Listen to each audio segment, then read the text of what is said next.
Nous allons maintenant parler de l'aide.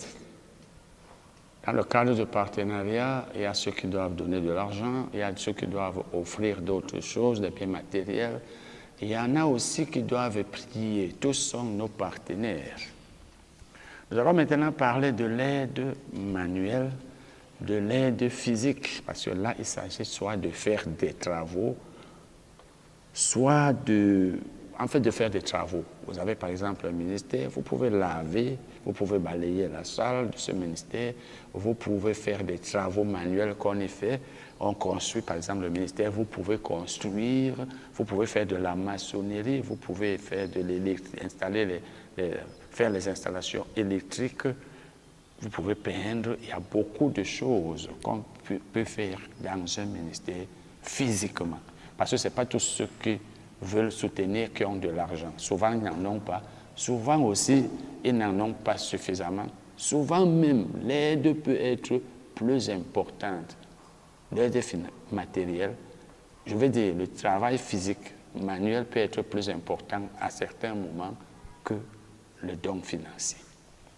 Il faut donc que chacun de nous fasse ce qu'il peut faire. Si tu as la possibilité de faire des choses que nous sommes en train d'étudier, tu les fais. Si c'est toi, tu le fais. Si c'est une seule, tu la fais. Ainsi, tu peux être quelqu'un qui prie, qui donne de l'argent, qui offre des choses matérielles qui ne sont pas de l'argent. Nous allons lire 2 Corinthiens 8, versets 16 à 19. Et versets 22 et 23. 2 Corinthiens 8, versets 16 à 19, et puis versets 22 et 23. Grâce soit rendue à Dieu de ce qu'il a mis dans le cœur de Tite le même empressement pour vous. Car il a accueilli notre demande et c'est avec un nouveau zèle et de son plein gré qu'il part pour aller chez vous. Paul était en train de parler ici de Tite parce que des offrandes avaient été collectées et devaient être envoyées aux chrétiens qui étaient dans le besoin à Rome. Et Tite a donc été engagé pour faire partie de ceux qui devaient amener ces offrandes, ces dons à Rome. La Bible nous dit, nous envoyons avec lui le frère dont la louange en ce qui concerne l'évangile est répandue dans toutes les églises. Donc ce frère était connu comme étant un bon partenaire. Et il était connu ainsi par toutes les églises. Et qui, de plus, a été choisi par les églises pour être notre compagnon de voyage. Pour être notre compagnon de voyage dans cette œuvre de bienfaisance que nous accomplissons à la gloire du Seigneur même et en témoignage de notre bonne volonté, en témoignage de votre bonne volonté. Donc ils avaient la bonne volonté de contribuer, de donner. Nous envoyons avec eux notre frère, dont nous avons souvent éprouvé le zèle dans beaucoup d'occasions et qui en montre plus encore cette fois. Voyez donc, il était très zélé, ce frère-là, à cause de sa grande confiance en vous. Nous allons maintenant lire le verset 23. Ainsi, pour ce qui est de Tite, il est notre associé et notre compagnon d'œuvre auprès de vous. Et pour ce qui est de nos frères, ils sont les envoyés des églises, la gloire de Christ. Le mot grec traduit c'est pas envoyé, c'est apostolos, ce qui signifie apôtre. Donc c'était des personnes envoyées, parce qu'un apôtre c'est une personne envoyée. Et pour ce qui concerne Tite, il était l'associé. Paul dit, il est notre associé. Il est notre associé. D'autres versions traduisent le mot grec traduit ici par associé. Et bien d'autres versions le traduisent ici par partenaire. Donc, dans d'autres versions même, vous verrez que Paul dit, il est mon partenaire. Et nous sommes en train de parler de partenariat. Donc, voici ce qui se passait. Les offrandes devaient, c'est Paul qui devait faire ce travail, puisque c'est lui l'apôtre, c'est lui qui avait la vision. Mais Tite, lui, transportait jusqu'à Jérusalem les offrandes. Donc, le fait de faire ce travail, c'était le partenariat. C'était le partenariat. Donc, Tite était un partenaire de Paul. Nous allons parler maintenant de la mise des dons au service du ministère. Nous devons mettre nos dons au service du ministère. Nous allons lire un passage où la Bible nous parle de ce qui s'était passé lorsqu'il fallait construire le tabernacle, et c'était la maison de Dieu. Ça, c'était dans l'Ancien Testament. Nous allons donc lire Exode 35, verset 30 à 35. Exode 35, verset 30 à 35. Moïse dit aux enfants d'Israël, sachez que l'Éternel a choisi Betsaléel, fils d'Uri, fils de Hur, de la tribu de Juda. Vous voyez, Moïse a dit, Dieu a choisi. Donc, ce n'est pas moi, Moïse, qui choisis la personne. C'est Dieu. C'est Dieu, parce qu'il connaît toute personne. Il sait qui doit faire quoi. Et Dieu veut que chacun soit à sa place. C'est ça la fidélité. Ça fait partie des enseignements que nous devons vous donner sur la fidélité. Restez à sa place.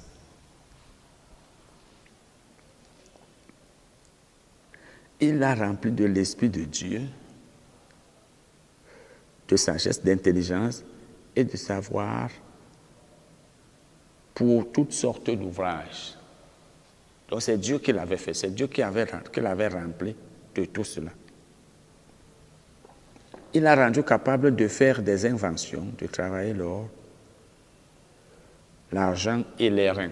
Donc, il avait le don de faire toutes ces choses-là. Et tout cela venait de Dieu. Et même dans nos assemblées, c'est le cas. Les uns sont appelés à aider ici, les autres sont appelés à aider là-bas. Les uns sont appelés à faire telle chose pour le ministre ou pour le ministère, les autres sont appelés à faire telle autre. Et tout cela dépend de Dieu qui a créé les hommes et les a rendus capables de faire ces différentes choses. De graver les pierres et enchâsser, les pierres à enchâsser, de travailler le bois et d'exercer toutes sortes d'ouvrages d'or, toutes sortes d'ouvrages d'art.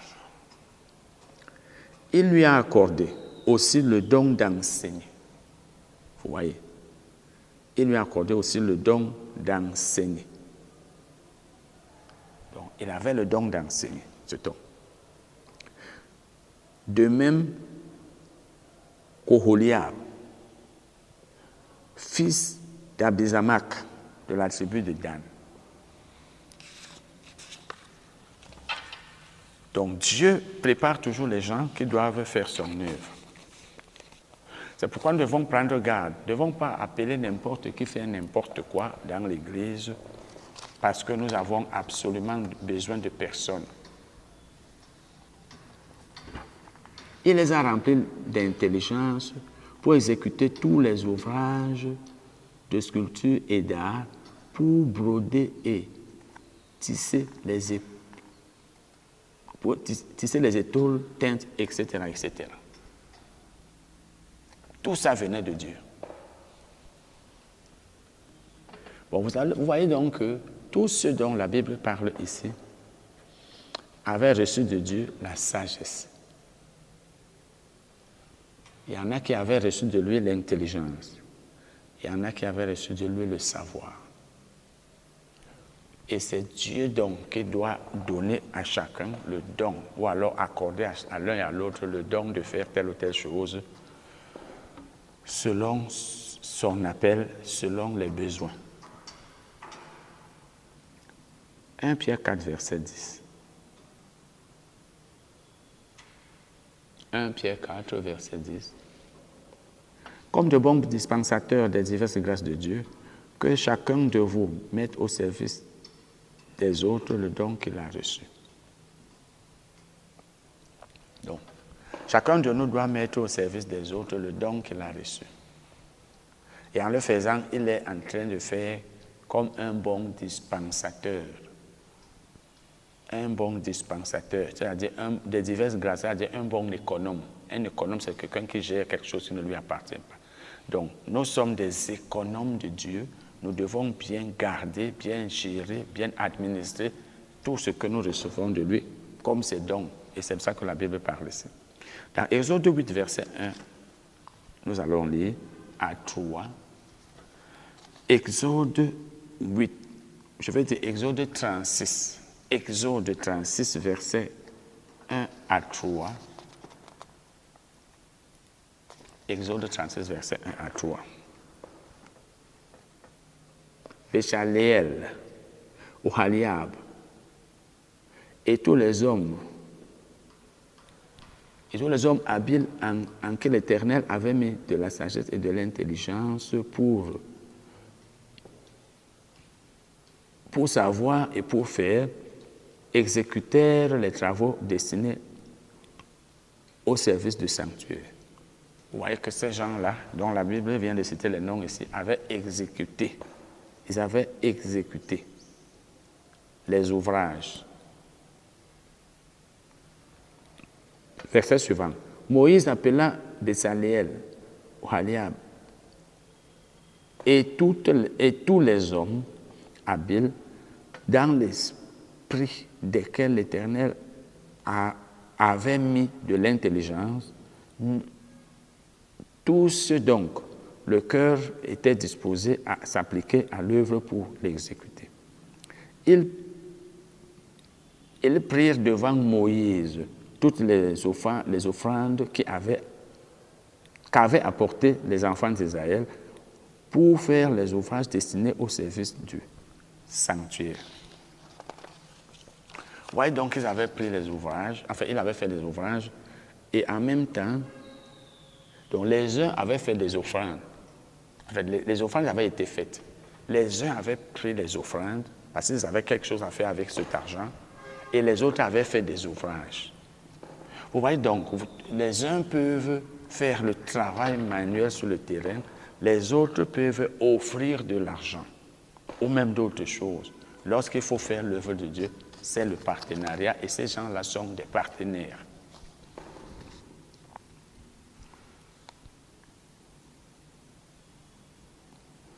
Nous allons parler maintenant de l'importance de la collaboration.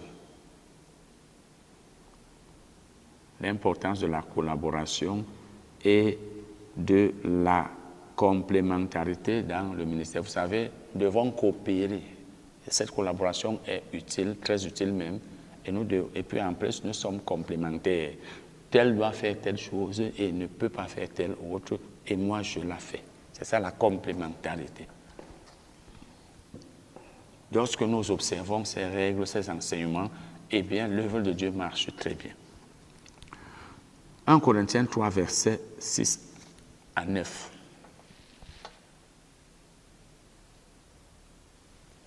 « 1 Corinthiens 3, versets 6 à 9.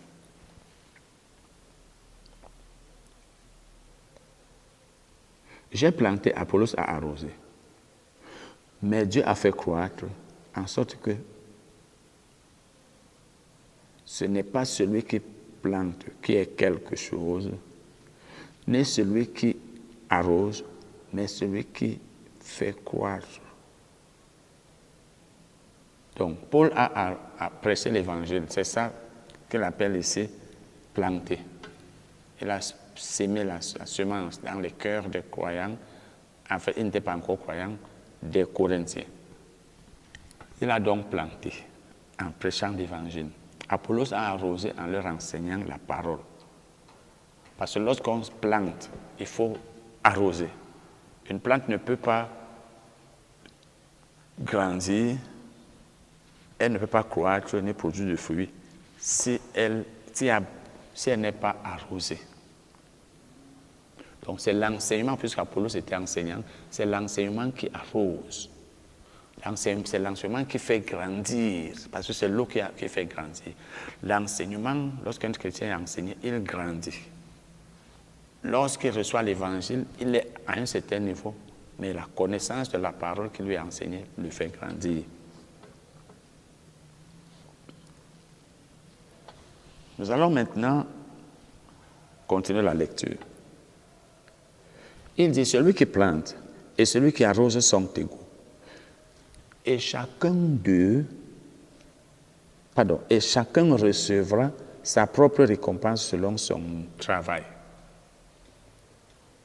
Donc l'apôtre et l'enseignant sont égaux, nous dit la Bible ici, ils sont égaux. Il dit, celui qui plante et celui qui sème sont égaux. Et chacun recevra. Chacun recevra la récompense. Celui qui plante et celui qui arrose sont égaux. Ce que nous sommes en train de voir ici. Et chacun recevra sa récompense selon son propre travail. Car nous sommes ouvriers avec Dieu. Vous êtes le champ de Dieu, l'édifice de Dieu. Donc nous les prédicateurs, c'est ce que Paul voulait dire ici, nous sommes les ouvriers avec Dieu. Nous sommes ouvriers et nous travaillons avec Dieu. Nous ne travaillons pas seuls. Nous ne travaillons pas seuls.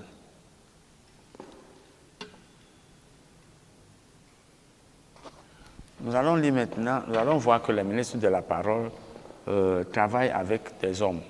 Les ministres de la parole travaillent avec des hommes. Parce que quand on est apôtre, prophète, évangéliste, pasteur, enseignant, on ne peut pas travailler seul. On a toujours besoin de gens. Tel pour faire telle chose, tel pour faire telle autre. Philippiens 2, verset 25. Philippiens 2, verset 25. J'ai estimé nécessaire de vous envoyer mon frère Épaphrodite, mon compagnon d'œuvre et de combat, par qui vous m'avez fait parvenir de quoi pouvoir à mes besoins. Vous voyez donc, Épaphrodite était un compagnon d'œuvre et de combat de Paul. Et c'est par lui qu'on avait fait parvenir à Paul de quoi satisfaire à ses besoins, de quoi pouvoir à ses besoins. Dans Philippiens 4, verset 3, Paul dit, « Et moi aussi, fidèle collègue, il dit, oui, je te prie de les aider, elles qui ont combattu pour l'évangile avec moi, et avec Clément et mes autres compagnons d'œuvre. » Paul avait d'autres compagnons d'œuvre. Vous voyez donc qu'il avait des compagnons, des gens qui l'accompagnaient pendant qu'il faisait l'œuvre de Dieu. C'était ses partenaires. Il ne pouvait pas faire tout cela seul. Il fallait leur présence.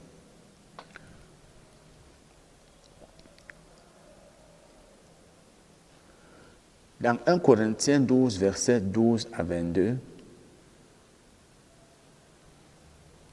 1 Corinthiens 12, versets 12 à 22, la Bible nous enseigne sur l'utilité de toutes les parties du corps. Donc, si vous lisez cette partie du Nouveau Testament, vous verrez que l'œil a besoin du reste du corps, tout le reste du corps a besoin des autres parties, chaque partie du corps a besoin des autres. Donc, nous sommes complémentaires et aucune partie n'est suffisante. C'est pourquoi donc, vous prenez le cas de la main ou même d'un corps, mon pied ne peut rien faire si je n'ai pas de bras. De toute façon, même si le pied fait quelque chose, si le bras ne joue pas son rôle, mon corps ne va pas bien fonctionner. Il faut donc que chaque partie fasse ce qu'elle a le devoir de faire. Voilà comment l'œuvre de Dieu marche. tel fait ceci, tel autre fait cela, et tout va bien. Amen.